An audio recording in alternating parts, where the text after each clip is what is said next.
Salut à tous, mon nom est Steve du Temple du Maple et bienvenue à Lumière, Caméra et Board Game. Ce concept met de l'avant mes 5 vidéos favoris que j'ai trouvées sur YouTube entre le 18 et le 24 juin. Vous retrouverez des liens de ces vidéos en commentaire sur Facebook ou tout simplement en haut à droite sur YouTube. Passons immédiatement à mon top 5. En 5e position, on retrouve JP de l'école du jeu avec Il ne doit qu'en rester un, épisode 11. Dans cette vidéo, JP nous présente 5 excellents titres. Galaxy Trucker, ou comme j'aime l'appeler, Oh mon maudit morceau!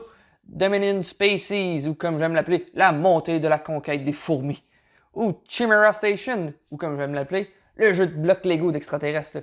Yokohama, ou comme j'aime l'appeler, Yokohama, voyons, penses-tu que j'ai des surnoms pour tous les jeux, toi? Et finalement, mon choix que je prendrais dans cette case est Glenmorder Chronicle, ou comme j'aime l'appeler, oui, j'ai un surnom pour lui aussi. Le jeu qui m'a pris 3 heures à mettre des maudits collants et ensuite construire des boîtes en carton de Excusez, moi je me suis laissé emporter encore. En gros, c'était tous des excellents jeux. En 4e position, on retrouve Raphaël Lacaille de Etugame qui nous présente un jeu Kickstarter, Vanishing Star. Ici, Raphaël nous présente les grandes lignes sur le jeu Vanishing Star, un jeu qu'on retrouvait sur Kickstarter. Oui, je dis bien retrouvait. Effectivement, la campagne a été annulée le 24 juin. On présume que c'est pour recommencer prochainement, comme on voit souvent. Vanishing Star est un jeu exclusivement 2 joueurs. C'est un jeu classique de cartes où le but est de détruire la base ennemie.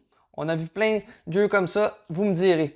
La petite touche unique est que vous allez déplacer vos cartes sur le plateau de jeu et selon l'endroit où vous croiserez une autre carte, vous aurez possiblement une défense meilleure d'un côté qu'une autre carte. C'est le genre de jeu que je verrais avoir un grand succès en version application mobile. Dans cette vidéo, Raphaël rajoute sa classique touche humoristique, bien sûr, mais cette fois, il est accompagné d'un nouveau collègue. Allez voir la vidéo pour plus de détails. En 3e position, on retrouve l'excellent Tom Vasel de Dice Tower avec son review de Gloomhaven, The Jaws of the Lion. Le nouveau jeu dans l'univers de Gloomhaven a attiré beaucoup de regards dans l'univers ludique. Présentement, il y a une exclusivité du magasin Target aux États-Unis sur la vente du jeu. Mais allez pas fouiller sur leur site, c'est déjà backorder. Par contre, il sortira prochainement dans votre boutique favorite. Je n'ai jamais joué à Gloomhaven car juste le setup du jeu me fait peur. Mais dans Jaws of the Lion, le plateau de jeu est dans un livre, même 2 livres. Et ça, je trouve ça complètement génial. En plus, Tom Vasel classifie ce jeu parfait avant de jouer au gros jeu de Gloomhaven. Il reprend les mécaniques de base sans trop les rendre simples. Plusieurs scénarios et 4 personnages sont disponibles en plus.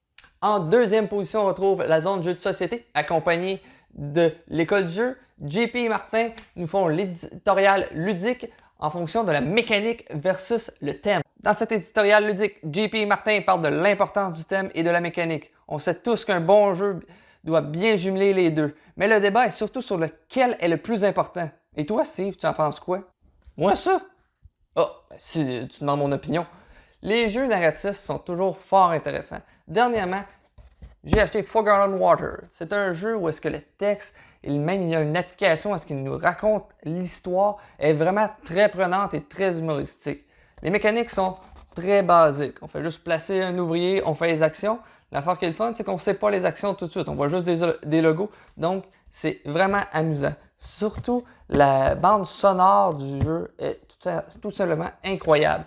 Mais les mécaniques, comme Stefan Feld dans Trajan, sont tellement, je trouve, l'importance d'un jeu de société.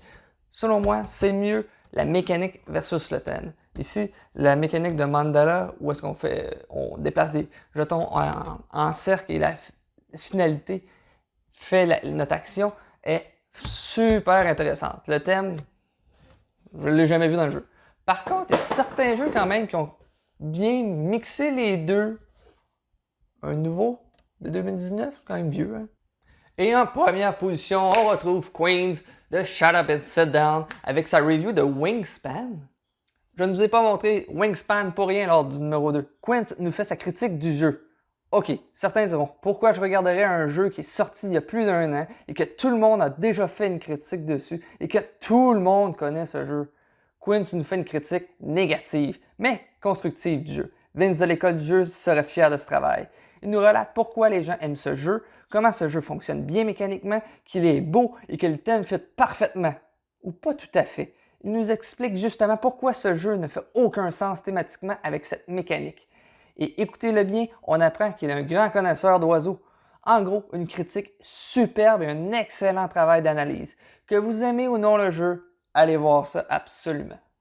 Voilà, ça met fin à mon top 5 de la semaine. Si vous avez vu une vidéo ou même une chaîne YouTube que je me dois de ne pas manquer, mettez-le en commentaire. Sinon, suivez ma chaîne pour voir mes prochains top 5 de la semaine ou même peut-être d'autres vidéos qui pourront arriver. Sinon, allez liker ma page Facebook et Instagram pour voir des critiques de jeux que je fais sur ces réseaux sociaux. Et sinon, on se revoit la semaine prochaine pour un prochain top 5.